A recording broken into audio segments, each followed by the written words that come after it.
And welcome to another fun-filled installment of Cornette's commentary right here on Who's Slamming Who. Today is Tuesday, April the 20th, 2010. It's Tommy Fierro along with the man himself, JC. What's going on, man? Oh, Tommy, it's been a great week here. We're broadcasting from high atop Castle Cornette in beautiful Louisville, Kentucky, where the birds are chirping. Been a great week. I didn't go to jail last week. That's always a good week. Had a wonderful time. As a matter of fact, over the weekend, had a barbecue. Well, I figured since I roasted TNA over an open flame last week, I'd go ahead and blow my diet this weekend because it was Thunder over Louisville weekend, and barbecued burgers and dogs and chicken out on the grill. Just had a wonderful time. But, you know, I've heard nothing from most everybody in TNA, except, well, of course, the one guy, Eric Bischoff. We're gonna talk about him in today's program. I don't want to get off on a long, hate-filled rant about Vince Russo again, because after all, I don't want to give the guy any more publicity since apparently he's about ready to have a nervous breakdown, according to what I'm hearing. But we do need to clear up some loose ends from last week, so I thought we'd just have a potpourri of things today on the program. And as you know, everybody knows, we don't prepare anything. We don't go by a script or talking points here on Cornette's commentary like the Republicans and the people at TNA do. We just shoot from the hip because we don't have to make stuff up. We just tell the truth. So if we're a little bit all over the page, it's the potpourri edition, because I want to address a number of things that came up in the last week. By the way, thank everybody that emailed me at jimcornette@jimcornette.com. I quit counting between 400 and 500. One day last week, I couldn't even read them fast enough, much less respond to them. That's why I'm doing it here publicly. Thank you for everybody that wrote me. Well, almost everybody. I'll get to that, but the thing is, I was reading emails, and I'd read 10, and I'd pop the thing, and I'd have 15 more. I just couldn't keep ahead of it. And the unofficial tally, let's say I had 500. Let's just use that as a round number. It was about 485 for me and 15 or so against me.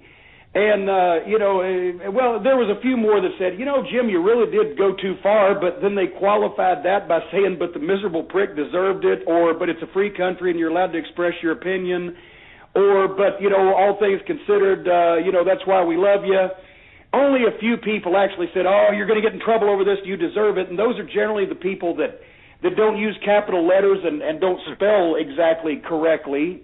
I do want to make mention of a couple of my favorites where one guy said, I stood behind Vince Russo in a stairwell in Atlanta in 2006, just a few weeks before he took the TNA job, and if I'd have known about it, I could have pushed him down the stairs and saved the wrestling business. That was a good one. Also, there was another one that said, Jim Cornette, I'm a born-again Christian, so fuck you. I love that one. I love that one. But a lot of great feedback. They called Vince Russo and TNA more names and descriptive phrases than I've ever even thought of. And I just appreciate that all those wrestling fans who truly love wrestling were there to support me in my moment of trial and tribulation. But a lot of people did bring up one thing I want to clarify. Don't want any untruths here on Cornette's commentary. A lot of people said, Jim, maybe you misjudged Terry Taylor. Maybe he didn't stooge you off. Maybe he's not I think one guy called him the Yellow Rooster. Maybe it wasn't Terry's fault because, these big companies, they have these internet technical people that monitor these emails, and the lawyer's letter said it was intercepted. Well, I know this not to be true. I know that Terry Taylor was the stooge that he was and ruined our 30-year friendship for a couple of reasons. Number one, I worked for TNA for 3 years. I've been to the TNA offices. I know a lot of people that work there, and I know a lot of the people that they have hired that came from outside the wrestling business to work there. Most of those people are lucky to be able to figure out how to get their own emails, number one. TNA isn't a big company. Number two, they don't have anybody reading this stuff. And number three, the reason why I know is because the attorneys were kind enough to forward me a Xerox copy. Once again, I've dated myself there with that phrase, a Xerox copy of not the email that I sent to Terry Taylor, but the email that Terry Taylor sent to Vince Russo, forwarding my email from Terry's address to Vince Russo's personal email address and the time that he shot it right across to him. So Terry was busted. I just want to make that plain for anybody who thinks I misjudged Terry Taylor being a stooge.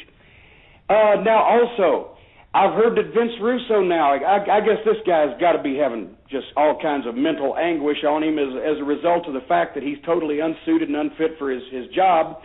Because now, have you heard this, Tommy? Have you read this on the internet? He's saying he's going to move to Nashville and which I know he hates because he hates anything to do with the South, and he wouldn't do it except he's probably scared of being fired because he always said he hated living in Georgia. He hates the South. He's a Yankee through and through, and the only reason he moved to Colorado was probably because he wanted to get away from everybody that wanted to do him harm. But Vince Russo says he's tired of booking, and he wants to take another job in TNA and some other department. Have you heard that? No, I haven't heard that yet. That was all over the internet, that he's burnt out on booking because he's upset and he's frustrated with all the wrestlers constantly arguing with him and trying to change his stuff and rewrites needing to be done the day of the show. And my response to that is, well, if he did it right the first time, they wouldn't be up. But since they're upset at that this is their lives and their careers and they're the ones that have to go out and perform this foolishness, of course they're going to argue. That's what I went through for 3 years. That was the hardest part of my job, was having to go, as I've mentioned, to the wrestlers and tell them what he expected them to do and listen to their reactions and responses. And as long as, when Jeff Jarrett was there, I was able to then go and tell him what the wrestlers wanted to do instead and get it authorized. I changed his stuff because, somebody had to. There'd have been a massive, boycott of all the wrestlers. So if his stuff was any good, he wouldn't have to worry about all this last-minute arguing. Secondly, I understand also that, he writes these books that nobody reads, where he talked about in his book about, I've done, the wrestling business has done me so much harm. It's taken so much time of me away from my family and done me and my family so much harm trying to write these fake wrestling scripts for these people that didn't appreciate it. Well, I got news for you, Mr. Russo. This is not a threat. This is just an observation. Maybe everybody in the wrestling business wouldn't hate your filthy, stinking fucking guts so bad if you didn't talk like that about them, if you didn't talk like that about their profession, if you didn't talk about fake wrestling every chance you got. Oh, woe is me. I'm just trying to write these fake wrestling scripts for these people that don't appreciate what I'm doing for them. What you're doing for them? How many careers has he shortened or ended or ruined as a result of this falderall? And now it's all put upon Mr. Russo. But enough of him. The thing is, he looks at the wrestling fans who enjoy wrestling like a bunch of insignificant marks that don't have a life because they criticize the fact there's no wrestling on a wrestling program. When's the last time you went to a football game and they played 5 minutes of football in 3 hours? Think there'd be some problems there? He's always upset about the wrestling fans. He's always knocking the wrestlers. He's always talking about the business being fake and phony.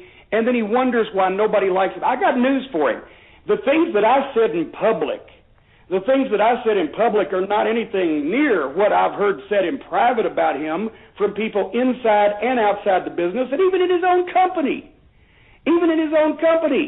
It's just that Tommy, unfortunately, a lot of people in the professional wrestling industry these days, and I understand this, they don't want to burn their bridges. They don't want to get heat with people that for some reason have these high-level jobs that they don't deserve.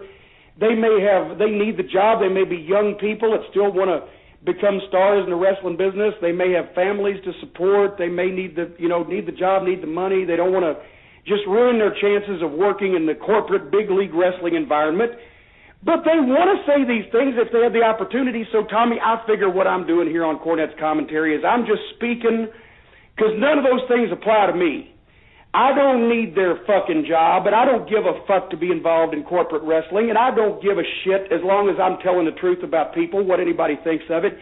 So I'm speaking for these people that don't have the opportunity to say these things. But believe me, Vince, just when you lay down your head in bed tonight, you remember that I've heard a lot of people in your own company and out, wrestling fans and wrestling professionals, all of them, say just as bad or worse about you because that's what they think of you. So just so everybody knows that, I'm going to go on a crusade to tell the truth just because nobody else is in the position to be able to, and I think that's a shame.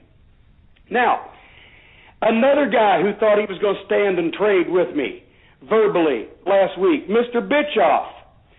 He comes on the internet and on his Twitter page, actually if Bischoff's on it, it should be called Twatter, and he's trying to run my credibility down and knock me. And imagine that, said Mr. Pot to Mr. Kettle, throwing the stones in the glass house. He's going to knock my credibility. He said, well, Cornette's eating too many Big Macs. Everybody knows, first of all, Tommy, I don't eat Big Macs. I eat Wendy's triples. They're far superior to McDonald's Big Macs. And secondly, he hurt my feelings.